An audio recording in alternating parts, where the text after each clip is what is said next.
Have you ever had the impression that you were making great progress in a language, learning new vocabulary and grammar, everything felt great, but when it comes to speaking, you just can't express yourself freely?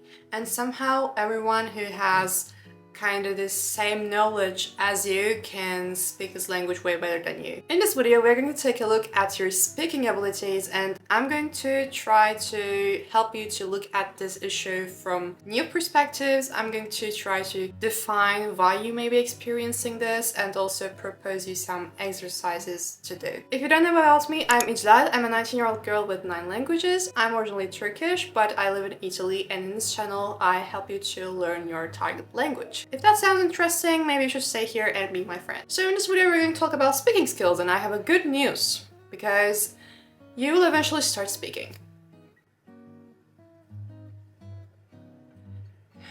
Да, видите? Марта. Алло. Кстати, я сейчас снимаю видео. Ты хочешь что-нибудь сказать? Пожалуйста. Подожди, я просто вспомнила еще, что у тебя завтра самолет, и ты мне не сказала во сколько ты прилетишь. Okay, where were we, guys? You will eventually start speaking, but not magically. Even babies make some efforts to speak that language. They don't start speaking it out of nowhere. A few years ago, we gave a glass of milk to my baby cousin, and he drank it, and after that, he just looked at everyone for like 3 seconds, and then he said, milk. Some of you don't even do that. Like, it's actually quite essential that you are making efforts to say something in that language, even if it's like the most basic thing ever, because your brain just needs those baby steps. If you're trying to learn how to speak a language with no effort, don't waste your time with that, because I tried it for you when I was younger. When I was 11, I started learning French. For 3 years, I listened to French and nothing else. I didn't study any French, I just listened to French, and I expected that someday I would just wake up and start speaking French, because I was listening it. Like, that's how babies do, right? But no, that didn't happen that way. Like, I was able to understand French songs a little bit. I was saying, yeah, I can understand, but I can't speak. Girl, like, the only things that I knew how to speak about were like the phrases that I learned from the applications, like bonjour, je suis İclal, j'apprends le français, but I don't know how to say tu as appris le français, par exemple, like, because I never learned something like that. Then when I was wiser and older, like 14, I made a lot of efforts to start speaking French, and I actually studied French. I would just watch random videos, I would mute the video and read the subtitles. Like, I would read the subtitles as if I was the person who made that video. And then that would fix my pronunciation, because I was actually imitating someone, and I was doing that until I completely understood the video, like every vocabulary and expression. And since I just repeated this exercise a few times, after finishing that exercise, I was actually able to speak. Now you may have realized that you should actually make some efforts to start speaking. And there are a few ways to do that. The most common one is probably taking speaking classes. And you may have had some experiences with those that haven't worked yet. Traditional language classes may not be the best option out there, but it doesn't mean that you don't have any other options. So if you ever wished out language classes felt more like having a conversation with a friend and not like a traditional lecture, LiveXP can be the ideal platform to meet your expectations. LiveXP is a language platform where you can find native speakers for private lessons. While starting, you get to choose your language goals to design your path. For example, you may choose to improve what you already know, to get more comfortable with conversations, or to learn this language for your work. What makes it even more particular is that you can choose nearly everything about your teacher. For example, you may want to speak with a German native speaker from Austria, or a teacher who already speaks your native language. And to make language learning even more personal, you can filter the teachers by their interests. For example, I found a native Russian teacher who was also learning Swedish, and then I booked a lesson with her, and during the class we talked a lot about Swedish language and our impressions of Sweden. And before the class, she prepared lots of interesting materials like quizzes and questions to get to know better about me. That's actually what makes your learning experience super unique and interesting. If all that sounds impressive and if you also like to try using LiveXP, great news, because with the code that you see on the screen, you can have a trial lesson for only 99 cents. You also get a 30% discount for any future subscription that you're going to make on the platform. And if you want to get to know more about this, check description. What I like about speaking is that you have a lot of creative ways to practice it, like the options are endless. Speaking can also be perfectly combined with listening, which is my favorite skill to practice. You may often experience this problem where your comprehension is like this, but your speaking is like this. I can say that that's concerning, but only to a certain level. Because even in your native language, you have the same dynamics, okay? Like imagine you just got a super complex book in your native language and you would be able to understand it perfectly. But if someone told you to write something similar, you wouldn't be able to write that. Because reading is a passive skill, you just do it. And our ability to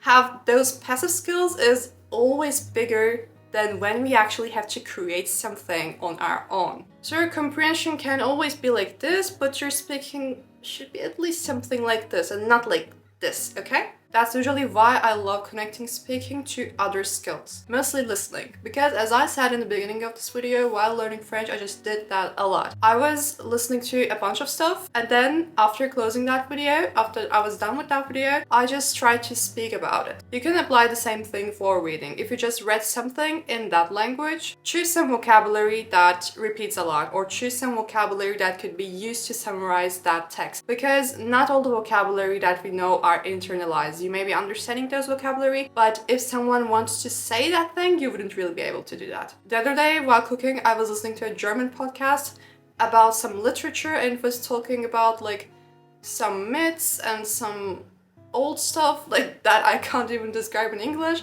And while I was listening to it, I was just understanding everything perfectly. And after that, like next day, I asked myself, so can you just say a few German phrases about what to just listen? And I was like, no. But if someone gave me the vocabulary, like, you listen to those vocabulary, you actually need that. This is the vocabulary list. If someone gave me that vocabulary, I would be able to summarize the thing that I listen to. So if you just listen to something, if you read something, just highlight some vocabulary that can be used to talk about that thing. Like, what would be the main words that describe the content? Another good thing that will help you to speak maybe in a more confident way can be recording yourself. Not necessarily with a camera, maybe you can just record audios of yourself speaking, but believe me, it helps a lot. Before shooting this video, like 2 or 3 times today, I was just speaking to myself as if I was making this video. And when you're doing that, you just make it perfectly. Like if the video is 8 minutes, you finish talking about the video in 8 minutes because everything just flows perfectly in your brain. But when you just sit here and try to make that video, it somehow takes 30 minutes and you're telling the same stuff. Everyone just has this anxiety when you know that what you're saying is being recorded. That can also help you to find some pronunciation mistakes or better alternatives to the phrases that you already said. And while self-evaluating your speaking skills, something else is to currently being in some stage. Hello, Liam. Liam is saying me something, guys, wait. You can just understand who are my best friends from this video, Marta and Liam. Thank you, guys. I forgot what I was saying. So, okay. When you are self-evaluating your speaking skills, you should always be looking to make some updates. If you realize that you are always using same verbs, same adjectives, same way of defining things, just know that that's perfectly fine. Everyone still understands you. You are still speaking that language. But if someday you have to get a speaking exam in a language, or if you happen to just sound more professional for some random context, those things won't really work for you. Since languages are like in general super rich, there are always thousands of ways to say the same thing. And you know what? That's super impressive when you speak a foreign language. A super basic example would be, I can say, about your question. I can also say when it comes to your question, but I can also say regarding your question. I always kind of say the same thing, which conveys the same meaning, right? But it really makes a difference. When you discover that there's a better way of saying something, you can actually try to replace what you were formerly saying. The other day during my German class, I took some notes, and believe me, none of those things are stuff that I have no idea about.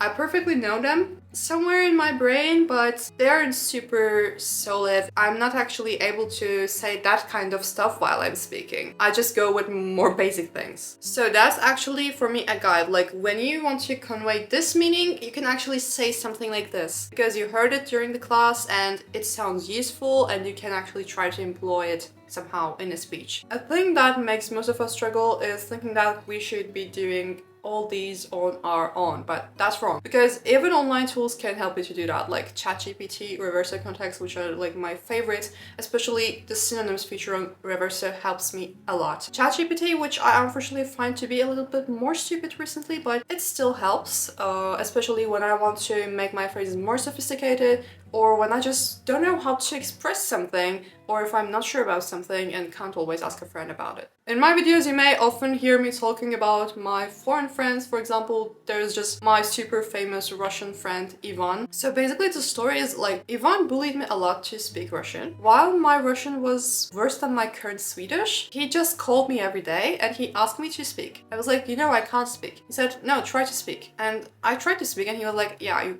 really can't speak actually. But he did that for like a really long time, and at the end I could have conversations in Russian. I don't ask your friends to necessarily act like Ivan, no, but when it comes to foreign friends, I would advise you to always go for people who are open to make phone calls. You should also be one of them, because that's how you learn to speak, not by texting on WhatsApp or exchanging Instagram reels. As you just observed in this video, my friend randomly called me, and that's something we do often, which shows that I'm always ready to have a conversation in Russian language because I have a friend that regularly speaks to me. For example, last month I was extremely sick and my friend was constantly asking me like, what are your symptoms? What did you do today? How are you feeling? And I have to describe all that stuff in Russian, right? And when she asks all that, you just can't say, я заболела. Мне плохо. You just can't go with that, right? You should be able to describe the exact things that she's asking for. I just went to ChatGPT and I said, look, I'm sick. And I just had to talk about my symptoms to a friend. I should be able to talk about this and this and this topic. Can you just help me with the vocabulary? And I got the vocabulary. I know the basic things that I should use, like that means to cough in Russian, that means to prescribe a medicine in Russian. Okay? I just learned that kind of stuff and I created a message for my friend. And right now I know all that thing. In human interactions, you may often have this impression that you just couldn't contribute enough to the conversation or your reply wasn't as good as you imagined, but that's normal and that doesn't necessarily have to do with languages, because it can also happen to you in your native language. Like someone can ask you something and you just give an A2 response. That may happen. It just has to do with your expressing abilities. If you are not satisfied with your answer, just say, what would be an ideal answer? And believe me, in many cases, if the ideal answer was given to you as a text that someone else had written, you would read it and understand everything because you actually know all the vocabulary, just can't express it. I had this German conversation earlier with my friends. I was supposed to say that, I wanted to say that, but I couldn't say it. Is it because you just don't know yet how to say that? If that's the case, that's normal. Just say it as much as you can. Or you actually have all the information, but you still can't form a sentence, can't form the speech that you wanted. That may be a bit problematic, but it doesn't mean that it can't be solved. And the way to improvement, way to fixing this problem goes from always trying to improve your sentences, improve what you said, always trying to replace the old words with the new versions that you learn. Before starting this video, I had like a few points to talk about, and I hope I talked about them all. But if I didn't, yeah, language learning is just endless and there are thousands of videos to make about it, so don't worry and just stay tuned for new content. And also follow me on Instagram. Don't hesitate to text, we can always chat, you can ask me something. If you think that we have a lot of common interests, if you're also trying to be a polyglot, let's be friends. You can send me reels, everything. Sometimes I'm bored, you know. Okay, that was it. If you have something to add, just leave a comment and subscribe to my YouTube channel for new content. It was lovely to see you here again and see you on another video. Tschüss!